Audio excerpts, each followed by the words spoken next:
Hi guys, welcome back to my channel. Ruben's here. Today I wanted to show you how I do the falling snow. I'm doing this a small painting of um, the New York City, the Rockefeller Center where they put the tree. I love that area, and nothing is more magical when it's snowing around Christmas there. So I wanted to make I made making it a small painting, and then I decided if I wanted to do it bigger. But this is the small one that I'm doing, and I wanted to take the opportunity to show you how I do the falling snow. I'm gonna be using the Titanium White by DecoArt Media and the DecoArt Traditions, the extender. So it give me time to blend in and give that ghostly shape on where they have that translucentness. So this is how I do it. It's very simple. I can put this away. I already poured a little bit of the titanium white and the extender.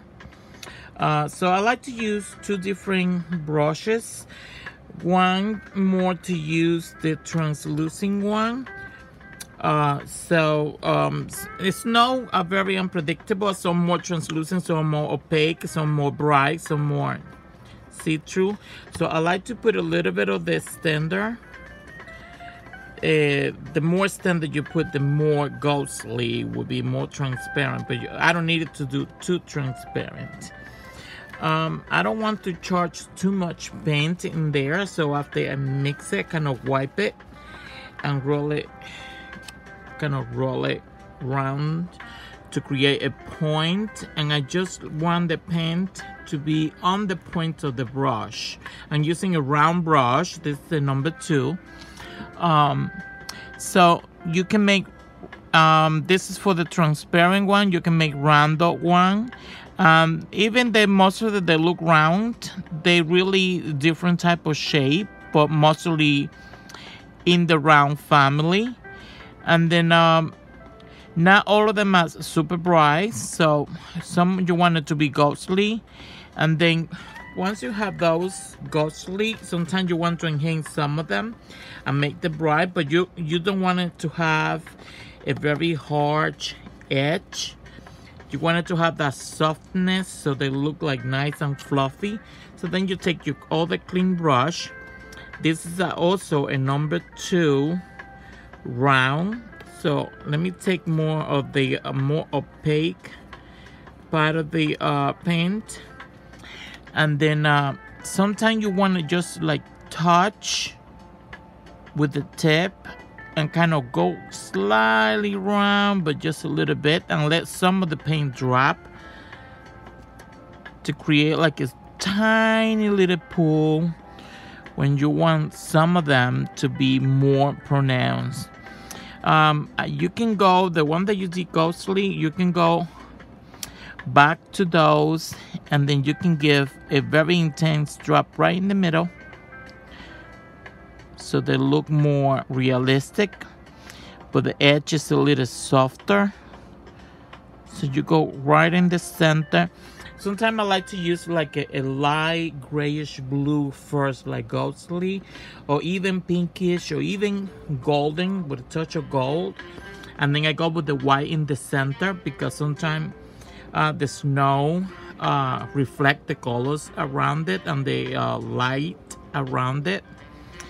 So as you can see, not two snowflakes are the same. Sorry. And then you want it to be like random sizes and position. You don't want to follow any specific pattern. You want it to be unpredictable, so they look more realistic. Sometimes you want it closer, sometimes you want to separate them, all different sizes. Sometimes you just touch gently the canvas with a very tip of the brush and create very tiny small one. And you can see also I made some big ones, which that would be the one that closer to the viewer. And of course, the one that far away, they are more fainted, they're more transparent. So I use the white mix with the standard, so it give me some translucentness. And sometimes they are like from the camera, like all focus. Also, you want to have that look too. You want a variety of shape and kind, some more transparent, some more opaque, and then just spread them out all around. So I hope you like it. Sometimes I go back when you want them very, very bright.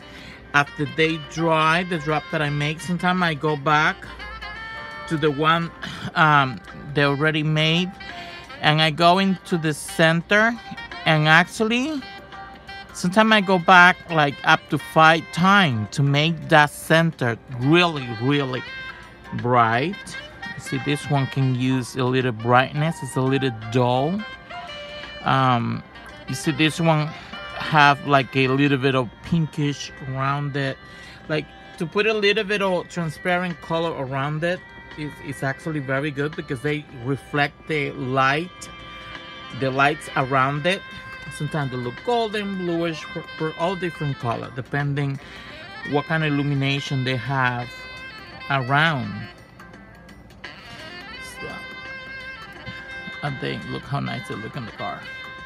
So I hope that helped you when you're trying to recreate falling snow. Snow falls. See if you can take a closer look so you can see how they look. Trying to get the camera to focus a little, so you can see all different sizes, and they don't have to be perfectly round. You don't want them perfectly round, because they are not. You might find some to be maybe very round, but they have all different kind of shapes. Sometimes more oval and misshaped ones. You want it to look natural looking, and of course all different sizes. And some are more translucent than others. So I hope you like this little tip when you're doing the snow falling. And if you have any questions, you can put it in the comment below.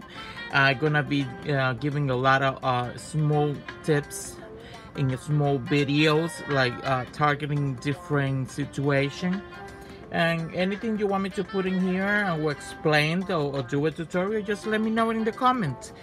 Thank you so much for watching, and I hope to see you in the next video. Have a great day. Bye.